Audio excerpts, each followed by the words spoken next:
अब क्वेश्चन पे आते हैं। पहला क्वेश्चन है कि what is the force between two small charges, between two small charged sphere having charges of 2 into 10 to the power minus 7 coulomb and 3 into 10 to the power minus 7 coulomb placed 3 centimeter apart in air। Coulomb's law से ही बनेगा। Coulomb force के बारे में आपको मालूम है कि 1/4 पाई Q1 Q2 upon r square होगा, उसी फॉर्मूला से बनेगा। फिर से देख लीजिए, वायु में एक दूसरे से 30 मीटर दूरी पर रखे दो छोटे आवेशित गोलों पर क्रमशः 2 गुना 10 के पावर माइनस 7 कूलम तथा 3 गुना 10 के पावर माइनस 7 कूलम आवेश है। उनके बीच कितना बल है, बल निकालना है। तो सबसे पहले भौतिकी में कोई भी सवाल बनाइएगा तो पहले फिगर बना लीजिए। एक Q1 चार्ज है और एक Q2 चार्ज है।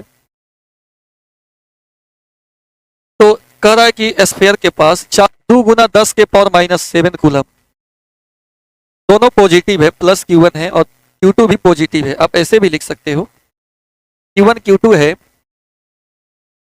दोनों के बीच का डिस्टेंस कितना है, 30 सेंटीमीटर है। आर जो है 30 सेंटीमीटर है। अच्छा, कभी भी कि ऐसा यूनिट में हम फोर्स लिखेंगे न्यूटन में, तो सेंटीमीटर अगर दिया रहे तो मीटर में बदल लीजिएगा। किसी भी सेंटीमीटर वाली चीज को आप 10 के पावर माइनस 2 से गुना कर देंगे तो ये मीटर में हो जाएगा। 100 से भाग देने से मीटर में चीजें बदल जाती है। व्हाट इज द फोर्स, दोनों चार्जेज के बीच क्या फोर्स लगेगा। क्योंकि यहां Q1 कितना है देखिएगा ध्यान से, Q1 2 into 10 to the power minus 7 coulomb है और Q2 कितना है, 3 into 10 to the power minus 7 coulomb है। तो ध्यान से देखिएगा, दोनों पॉजिटिव चार्ज है, तो यहां कौन सा फोर्स लगेगा, फोर्स ऑफ अट्रैक्शन या फोर्स ऑफ रिपल्सन, ये कमेंट करके बताइए। इतना बार आपको बुझाना चाहिए, यहां कौन फोर्स लगेगा। क्योंकि Q1 भी पॉजिटिव है देखो, और Q2 भी पॉजिटिव है, तो फोर्स कौन सा लगेगा इस दोनों के बीच, फोर्स ऑफ अट्रैक्शन लगेगा कि फोर्स ऑफ रिपल्सन लगेगा। रिपल्सन लगेगा, आदर्श करें, बिल्कुल सही करें। क्योंकि same same charges in same nature repel each other, same nature का चार्ज जो है एक दूसरे को रिपेल करता है। अच्छा, ई फोर्स सेम लगेगा, ई इस पर जितना फोर्स लगाएगा उतना ही यह इस पर लगाएगा। ठीक है, तो यही आपसे पूछा जा रहा है इलेक्ट्रोस्टैटिक फोर्स कितना होगा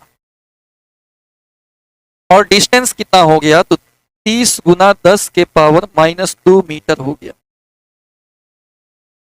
नाउ अब इलेक्ट्रोस्टैटिक फोर्स आपको बताना है Fe।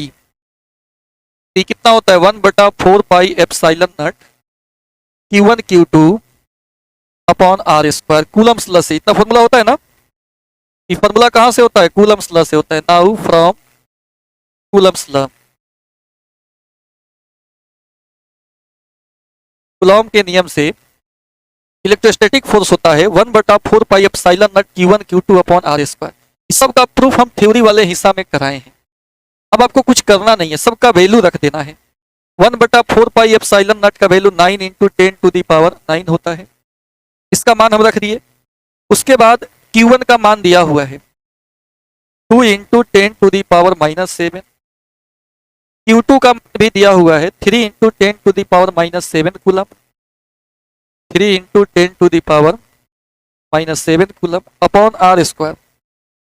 तो आर कितना है, 30 गुना 10 के पावर माइनस 2 है, इसी का स्क्वायर करेंगे, 30 गुना 10 के पावर माइनस 2 का होल स्क्वायर।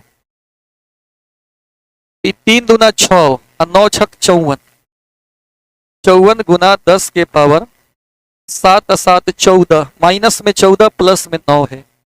तो बेस समान हो ना तो सभी पावर जुट जाता है, घटाव में है तो घट जाता है गुणा में।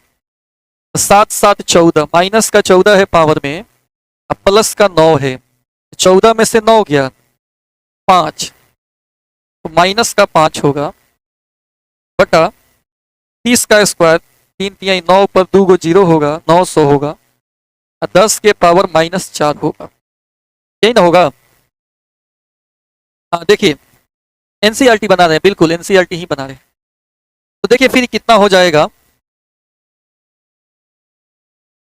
ये हो जाएगा चला भाई 100 से 100 नवा और 9 छक 54, यानी 6 गुना 10 के पावर -5 अपॉन इस 100 का मतलब 10 का स्क्वायर गुना 10 का पावर -4, 6 गुना 10 के पावर -5 अपॉन 10 के पावर -2, 6 गुना 10 के पावर -5 गुना ई ऊपर जाएगा तो 10 के पावर +2 हो जाएगा, यानी 6 गुना 10 के पावर -3 न्यूटन, 6 गुना 10 के पावर -3 न्यूटन। बात समझ में आ गया? क्वेश्चन समझ में आया कि नहीं बताइएगा कमेंट करके।